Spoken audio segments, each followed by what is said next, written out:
வெட்டுண்டு போனார்கள், வேர் வளர்ந்து போயிற்று, கனி கொடுக்க மாட்டார்கள். ஏன்?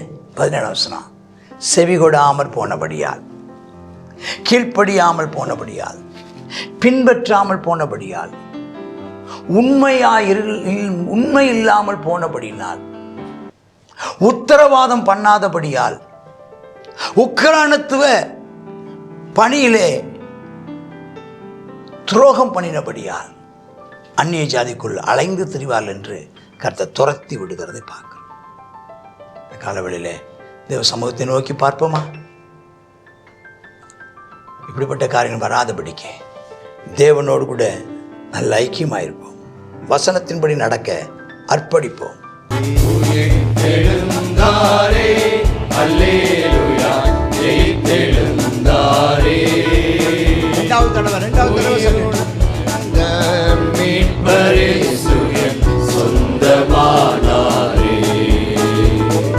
உயிருடன் எழுந்த மீட்பரேசு என் சொந்தமானாரே, உயிர் தெழுந்தாரே, கல்லறை திறந்திடவே, கடும் சேவகர் பயந்திடவே, கல்லறை திறந்திடவே, கடும் சேவகர் பயந்திடவே, வல்லவர் இயேசு உயிர்த்தெழுந்தாரே, வல்ல பிதாவின் செயலிதுவே, வல்லவர் இயேசு உயிர்த்தெழுந்தாரே, வல்ல பிதாவின் செயலிதுவே, உயிர்த்தெழுந்தாரே, அல்லேலூயா, ஜெயித்தெழுந்தாரே, உயிருடன் எழுந்த மீட்பரேசு என் சொந்தமானாரே, உயிருடன் எழுந்த மீட்பரேசு என் சொந்தமானாரே, உயிர்த்தெழுந்தாரே. கர்த்தருடைய பரிசுத்த நாமத்திற்கு மகிமை உண்டாவதாக. ஆண்டவராகிய இயேசு கிறிஸ்துவின் நாமத்தில் உங்களை வரவேற்கிறேன். ஓசியா 9. இஸ்ரவேலே மகிழ்ச்சியாராத, ஏன்னா சந்தோஷமா இருக்கிறியா? தேவன் இல்லாத சந்தோஷமே கிடையாது.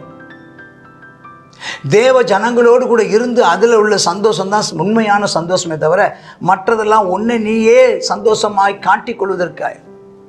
நீ மற்ற ஜனங்களை மாதிரி களி கூறாத, சிரிக்காத, களி கூறாத.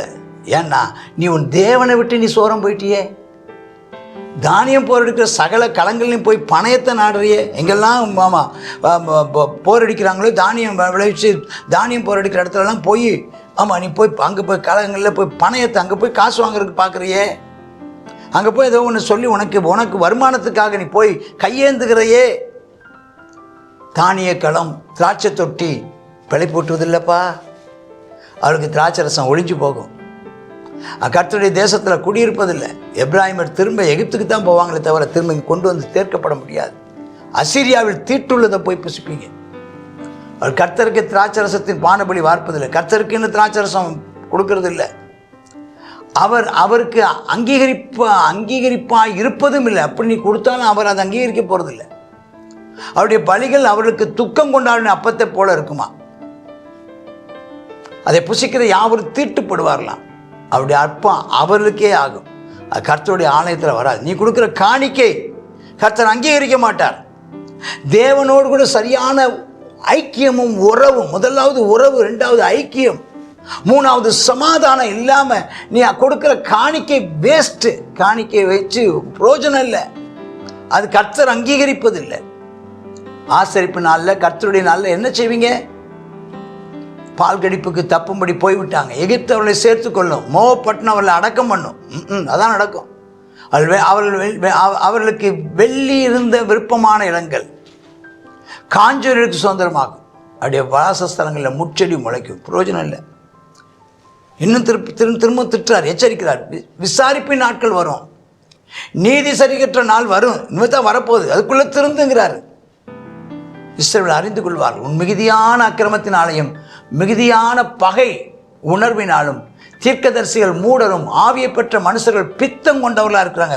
தப்பி போயிட்ட, வழி தப்பிட்ட, உன் சிந்தனையே இப்போ உனக்கு இல்லை, உன்னுடைய சுய சிந்தனை இல்லை. பித்தம் பிடிச்ச மாதிரி, எதையோ ஒன்று இழந்து போன மாதிரி. எப்ராஹிம் காவற்காரர் என் தேவனோடு எதிர்த்து நிற்கிறாங்க. தீர்க்கதரிசி தன் வழிகளெல்லாம் குருவி பிடிக்கனுடைய கண்ணியாக இருக்கிறானா, தன் தேவனுடைய ஆலயத்தில் பகையாளியாக இருக்கிறானா, தேவனுடைய ஆலயத்தை சபையை பகைச்சிக்கிட்டு இருக்கிறாங்க. சபையை பகைச்சிக்கிட்டு இருக்கிறான். அவனை கொடுத்து கடித்து கொடுக்கிறார். கிபியாவின் நாட்கள் நடந்தது போலவும் அவர் தங்களை மிகவும் கெடுத்து கொண்டார். கிபியாவின் நாட்கள் ஞாபகம் இருக்குதா?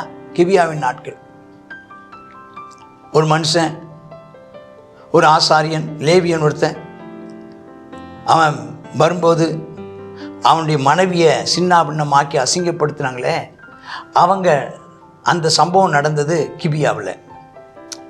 அதுக்காக என்ன யார் இந்த தப்பு செய்தான்னு தாமன் சோத்திரம் அதை பற்றி கேட்க போன போது அந்த தப்பு செஞ்சவனை பாதுகாத்தாங்க. கிபியா பாதுகாத்ததும் அல்ல, அந்த தவறை நியாயப்படுத்தினார்கள், தவறு செய்தவனை பாதுகாத்தார்கள். அதனால் தங்களை மிகவும் கெடுத்து கொண்டார்கள். அவருடைய அக்கிரமத்தை நினைப்பார். சில நேரம் இப்படி நடக்குது.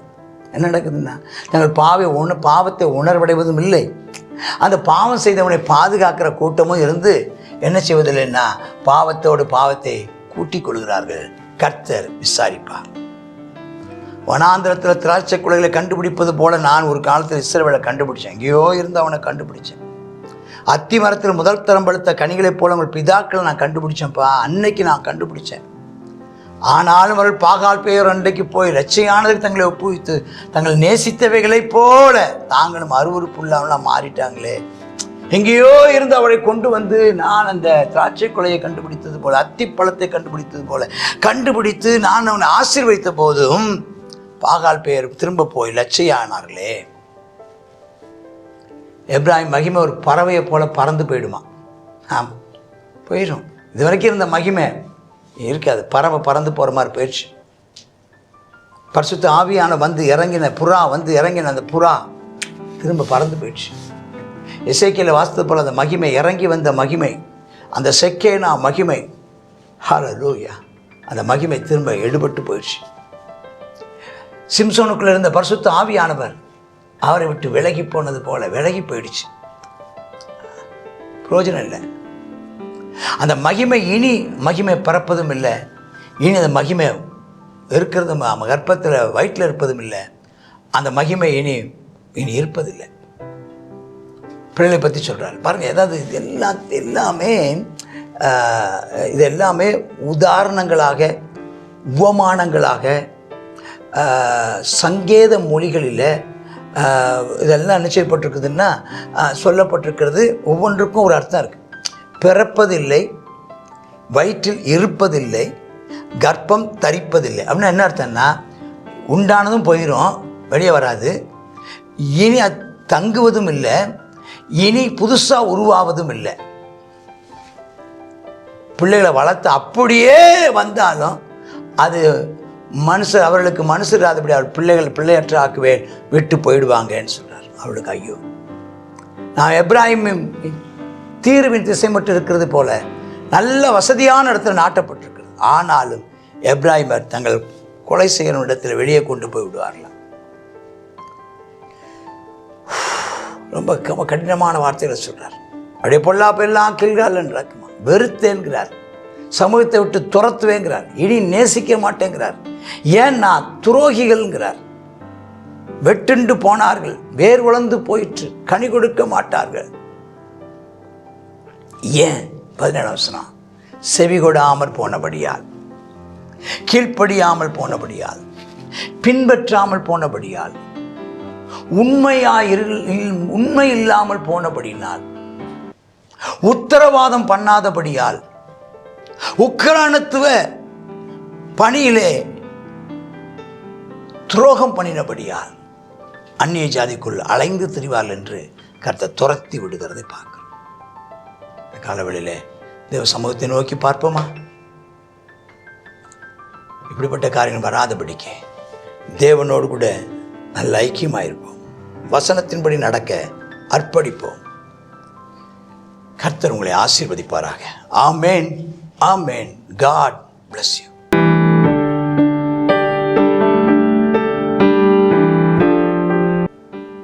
ஓசியா 9வது அதிகாரத்தை பார்க்குறோம். 9வது அதிகாரத்தில் இஸ்ரவேலர் தங்களுடைய பாவத்தை செய்ததுனால தேவனை விட்டு சோரம் போனார்கள். ஆகையினால அவர்கள் தானியமும் திராட்சரசமும் அவர்களுக்கு என்ன செய்யாது, அவங்கள பிழைப்பூட்டாது. அவர்கள் விசாரிப்பின் நாளில் அவர்கள் என்ன செய்வாங்க, ஆண்டவர் என்ன செய்ய போகிறேன், நான் நீதி சரி கட்ட போகிறேன் என்று சொல்லுகிறார். எப்ராஹிமுடைய மகிமை அதை விட்டு என்ன செய்திடும், கடந்து போயிடும் அப்படின்னு சொல்லி நான் அவர்களை விட்டு விட்டு போய்விடுவேன்னு கர்த்தர் சொல்கிறார். அவங்க வெட்டுண்டு போனாங்க.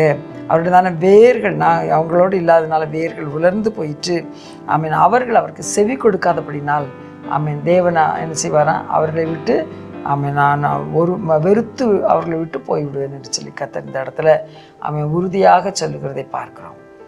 அவர் என்ன செய்வார், நாட்களை கொடுப்பார், மனம் திரும்புவதற்கு வாய்ப்புகளை கொடுப்பார். ஒரேடியாக கொடுத்து கொண்டே இருக்க மாட்டார்.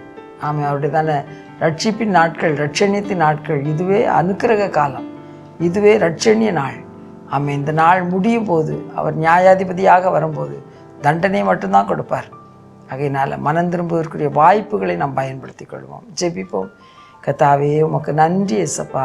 ஆமென் ஆண்டவரே. எப்ராஹிமுடைய மகிமை அவனை விட்டு கடந்து போகும் என்று சொல்லி அப்பா, மகிமையாக இருக்கிற தேவன் நீர் கடந்து போவீர் என்று நாங்கள் பார்க்குறோமே அப்பா. அதனுடைய விசாரிப்பின் நாளிலே அப்பா ஸ்தோத்திரம் ஆண்டவரே. அவர்களை நான் நீதி சரி கட்டுவேன் என்று சொல்லுகிறபடியால் கர்த்தாவே இந்த வேளையிலே அப்பா அவர்களுடைய வேர்கள் உலர்ந்து போகும், அவங்களுடைய தானியமும் திராட்சரசம் அவர்களுக்கு உதவாது என்று சொல்லி நாங்கள் பார்க்குறோமே அப்பா. தகப்பனே, அவங்க கீழ்ப்படியாதனால நான் அவங்கள விட்டு போயிடுவேன்னு சொல்லியிருக்கிறீங்களப்பா. தேவனே எசப்பா, அந்த வேளையில் இவ்வளவு பயங்கரமான ஒரு தண்டனை நாட்கள் வருகிறது என்பதை ஜனங்கள் உணர்ந்து கொள்ளட்டும், ஜனங்கள் கர்த்தாவை அறிந்து கொள்ளட்டும் எசப்பா. தகப்பனே, நீ நீதி செய்கிற கர்த்தர், ஆனாலும் இறங்கத்தக்கவர் என்பதை அப்பா ஸ்தோத்திரமுடைய இரத்தத்தினால நான் சம்பாதித்ததான ஜனங்களை கர்த்தாவை மறுபடியும் சேர்த்துக்கொள்ள கோழி தன் அப்பா குஞ்சுகளை தன் சிறகுகளின் கீழே சேர்த்து கொள்ளும் வண்ணமாக நான் உங்களை சேர்த்துக்கொள்ள மனதாயிருந்தேன் என்று சொன்னீரே அப்பா. அவங்களுக்கோ மனமில்லாமற் போயிற்று அப்படின்னு சொல்லி வேதனைப்படுகிற எங்கள் நல்ல தெய்வமே அப்பா ஸ்தோத்திரம் ஆண்டவரே. இன்னும் மறுபடியும் ஒரு சில வாய்ப்புகளை கொடுத்து ஜனங்கள் ஒருவரும் கெட்டு போகக்கூடாது, ஒருவரும் நரகத்துக்கு போகாதபடிக்கு கர்த்தாவே எல்லாரும் மனம் திரும்பத்தக்கதாக நீ நீடிய பொறுமை உள்ளவராக இருக்கிற தேவன் அப்பா. ஒரு விசை இறங்கி ரட்சியும் அப்பா. அவருடைய பாவங்களை மன்னித்தருளும் ஆண்டவரே. சுகமாக்குகிற கர்த்தர் நீர் ஆண்டவர், நீதியை செய்கிறவராக இருந்தாலும் நீ இறங்குகிற கர்த்தரப்பா. இரக்கம் பாராட்டி ரட்சித்தருளும் நித்திய ஜீவனுக்கு சொந்தமாக்கும். இயேசுவின் நாமத்தில் ஜெபிக்கிறோம் எங்கள் நல்ல பிதாவே. ஆமென், ஆமென்.